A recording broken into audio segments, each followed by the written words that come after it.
Hello friend.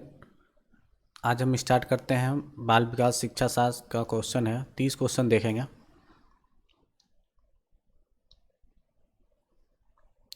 First question है, प्रशिक्षण एवं अनुभव के द्वारा व्यवहार में होने वाले परिवर्तन को अधिगम कहते हैं। यह कथन जिनका है वह कौन है?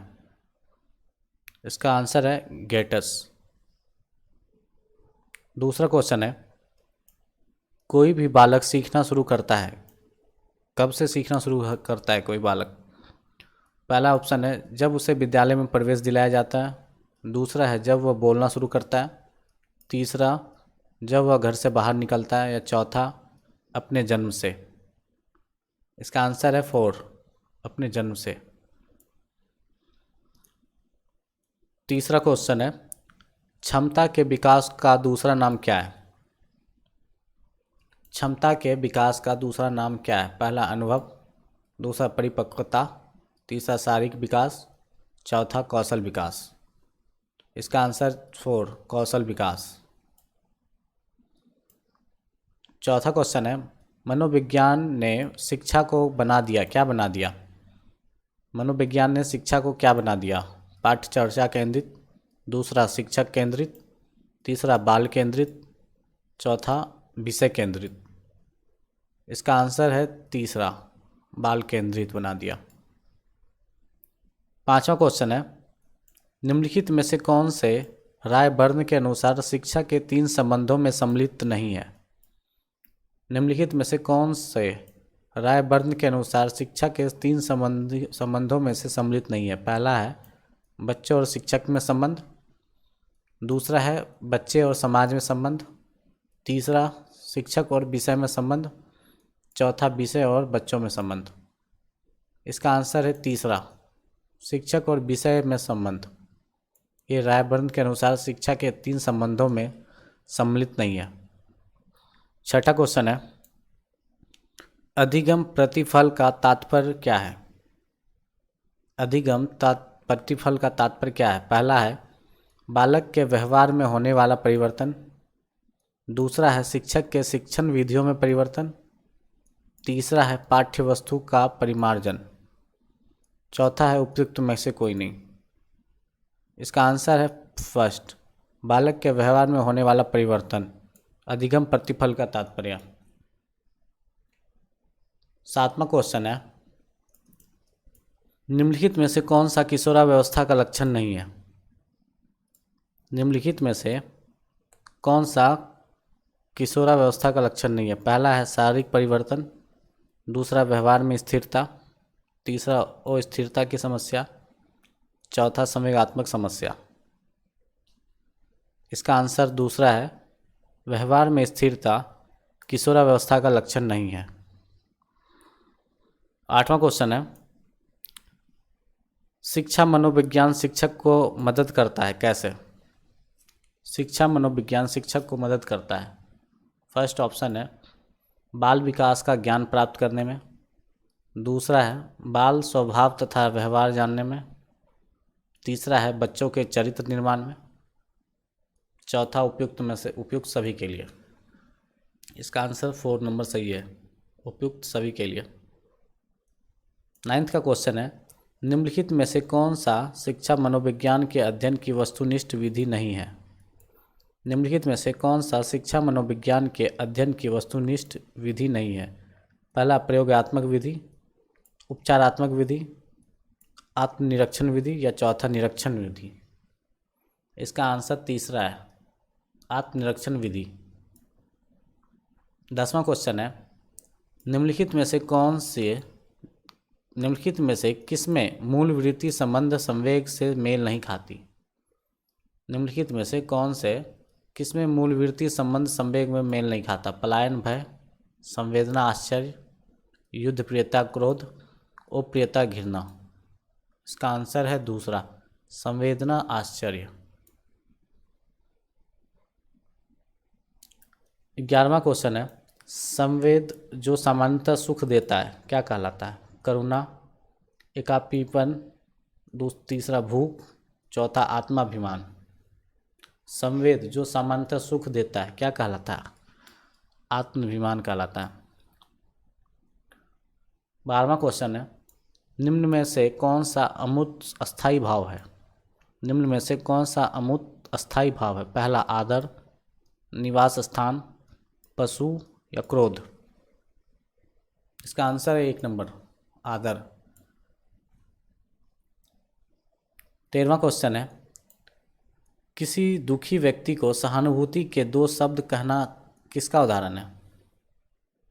किसी दुखी व्यक्ति को सहानुभूति के 2 शब्द कहना किसका उदाहरण? पहला सक्रिय सहानुभूति, दूसरा निष्क्रिय सहानुभूति, तीसरा व्यक्तिगत सहानुभूति, उपरोक्त में से कोई नहीं। इसका आंसर है दूसरा, निष्क्रिय सहानुभूति का उदाहरण है। 14वां क्वेश्चन है, किसी व्यक्ति के विकास के संबंध में क्या सही नहीं है? किसी व्यक्ति के विकास के संबंध में क्या सही नहीं है? पहला, यह जन्म से मृत्यु तक जारी रहता है, दूसरा वृद्धि विकास का एक हिस्सा है, तीसरा परिवर्तनों को देखा और मापा जा सकता है, चौथा उपरोक्त सभी। किसी व्यक्ति के विकास के संबंध में क्या सही नहीं है? इसका आंसर तीसरा, परिवर्तनों को देखा और मापा जा सकता है, ये सही नहीं है। 15वां क्वेश्चन है, स्टेनले के अनुसार किशोर वर्तमान की शक्ति और भावी आशा को प्रस्तुत करता है। दूसरा, किशोरावस्था बड़े संघर्ष, तनाव, तूफान तथा विरोध की अवस्था है। तीसरा, किशोरावस्था एक ज्वार है जो बालक की नसों में उठना शुरू होता है। चौथा, किशोरावस्था बचपन से परिपक्वता की ओर गमन करता है। स्टेनले के अनुसार इसका किशोरावस्था बड़े संघर्ष, तनाव और तूफान के विरोध की अवस्था है। 16वां क्वेश्चन है, निम्नलिखित में से कौन सी किशोरावस्था की विशेषता नहीं है? पहला शारीरिक विकास, दूसरा मानसिक विकास, समूह का महत्व, तीव्र समायोजन। इसका आंसर ये है, तीव्र समायोजन। 17 का क्वेश्चन है, थकावट और बीमारी जैसे कारक मुख्य रूप से प्रभावित करते हैं किन्हें? थकावट और बीमारी जैसे कारक मुख्य रूप से प्रभावित करते हैं। पहला, बच्चे के संवेगात्मक विकास को, दूसरा बच्चे के शारीरिक विकास को, तीसरा बच्चे के संकल्प शक्ति को, चौथा बच्चे के आत्मविश्वास को। थकावट और बीमारी जैसे कारक मुख्य रूप से प्रभावित करते हैं, बच्चे के शारीरिक विकास को प्रभावित करते हैं। 18वां क्वेश्चन है, सीखना विकास की प्रक्रिया है, यह किसने कहा? Woodworth, Thorndike, Morgan, Cronbach. सीखना विकास की एक प्रक्रिया है, यह किसने कहा? इसका आंसर है वुडवर्थ। 19वां क्वेश्चन है, निम्नलिखित में से कौन से सीखने का संबंध में सही नहीं है? पहला, सीखना कुछ नया करना है, दूसरा सीखना अनुभवों का संगठन होता है, तीसरा सीखना बिना किसी उद्देश्य के भी हो सकता है, सीखने की असफलताओं का कारण समझने में असफलता है।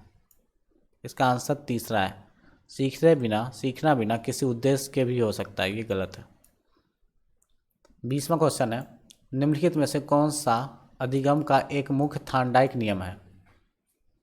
पहला, उपकरणों का नियम, दूसरा अभ्यास का नियम, तीसरा आत्मीकरण का नियम, चौथा मनोवृत्ति का नियम। निम्नलिखित में से कौन सा अधिगम का एक मुख्य थॉर्नडाइक नियम है? इसका आंसर दूसरा, अभ्यास का नियम थॉर्नडाइक नियम है।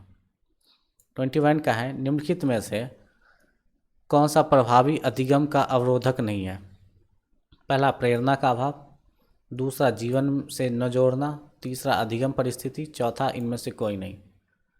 निम्नलिखित में से कौन सा प्रभावी अधिगम का अवरोध नहीं है? इसका आंसर है तीसरा, अधिगम परिस्थिति। 22वां क्वेश्चन है, कंप्यूटर की किस इकाई में जटिल गणनाएं करने की क्षमता होती है? कंप्यूटर की किस इकाई में जटिल गणनाएं करने की? आधार इकाई, स्मृति भंडारण इकाई, केंद्रीय प्रोसेसिंग इकाई, प्रदा इकाई। इसका आंसर है केंद्रीय प्रोसेसिंग इकाई में ही जटिल गणनाएं करने की क्षमता होती है। 23 का क्वेश्चन है, निम्नलिखित में से कौन सी शिक्षण अधिगम सामग्री से संबंधित एक गतिविधि सहायक सामग्री नहीं है? निम्नलिखित में से कौन सी शिक्षण अधिगम सामग्री से संबंधित एक गतिविधि सहायक सामग्री नहीं है? पहला है ओवरहेड प्रोजेक्टर, दूसरा नाटक, तीसरा प्रदर्शन, चौथा क्षेत्र भ्रमण। इसका आंसर है ए, पहला ओवरहेड प्रोजेक्टर। 24 का है कक्षा कक्ष में संप्रेषण के प्रकार हैं शाब्दिक अंतःक्रिया, अशाब्दिक अंतःक्रिया, फर्स्ट सेकंड दोनों, या इनमें से कोई नहीं। इसका आंसर है फर्स्ट और सेकंड दोनों। शाब्दिक अंतःक्रिया और अशाब्दिक अंतःक्रिया कक्षा कक्ष में संप्रेषण के प्रकार हैं। 25 का क्वेश्चन है अनुदेशन का प्रणाली उपागम है क्या है? अनुदेशन का प्रणाली उपागम क्या है? शिक्षक केंद्रित, बाल केंद्रित, कक्षा कक्ष केंद्रित, या चौथा समस्या केंद्रित। अनुदेशन का प्रणाली उपागम क्या है? इसका आंसर है 4 समस्या केंद्रित। 26 का क्वेश्चन है समूह विधियों द्वारा सीखने का उदाहरण क्या है? पहला है वाद विवाद विधि, दूसरा कार्यशाला विधि, तीसरा विचार गोष्ठी विधि, चौथा ये सभी। बाल विवाद विधि या कार्यशाला विधि या विचार गोष्ठी, ये या सभी। इसका आंसर ये है, ये सभी। 27 का है समायोजन के संदर्भ में निम्नलिखित में से क्या सही नहीं है? समायोजन के संदर्भ में क्या सही नहीं है? यह संतुलन प्रदान करता है, दूसरा यह समस्या का समाधान करता है, तीसरा यह निरंतर चलने वाली प्रक्रिया है, चौथा समायोजन की अनुपस्थिति में व्यक्ति तनाव, संघर्ष और चिंताओं से घिरा रहता है। इसका आंसर तीसरा, यह निरंतर चलने वाली प्रक्रिया नहीं है। 28 का क्वेश्चन है अधिगम को प्रभावित करने वाले पर्यावरणीय कारकों में से क्या एक है? अधिगम को प्रभावित करने वाले पर्यावरणीय कारकों में कौन सा? सामाजिक परिवेश, थकावट, मानसिक स्तर, या इनमें से कोई नहीं। इसका आंसर है सामाजिक परिवेश अधिगम को प्रभावित करने वाले पर्यावरणीय कारकों में से एक है।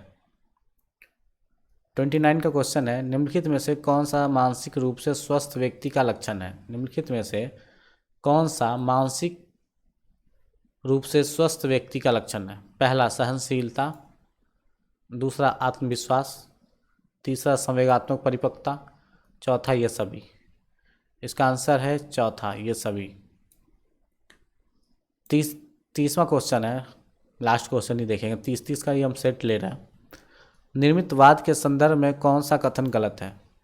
पहला ज्ञान का संचरण आवश्यक रूप से शिक्षक द्वारा किया जाता है, दूसरा नवीन ज्ञान का सृजन पूर्व ज्ञान के आधार पर होता है, तीसरा अधिगमकर्ता ज्ञान का सृजन कर सकता है, चौथा अधिगमकर्ता स्वयं के अधिगम के लिए सक्रिय एवं उत्तरदायी होता है। इसका आंसर एक सही है, ज्ञान का संचरण आवश्यक रूप से शिक्षक द्वारा किया जाता है। निर्मितवाद के संदर्भ में कौन सा कथन गलत है? ज्ञान का संचरण आवश्यक रूप से शिक्षक द्वारा किया जाता है, ये कथन सही है। ये CDP का 30 क्वेश्चन है, हम 30 क्वेश्चन ही सॉल्व किया करेंगे। फिर हम नेक्स्ट वीडियो में आपको हम फिर 31 से फिर हम 60 के लिए कोई क्वेश्चन हम CDP का ही देखेंगे। फिर मिलते हैं हम नेक्स्ट वीडियो में। आप प्लीज़ लाइक करें, सब्सक्राइब करें चैनल को।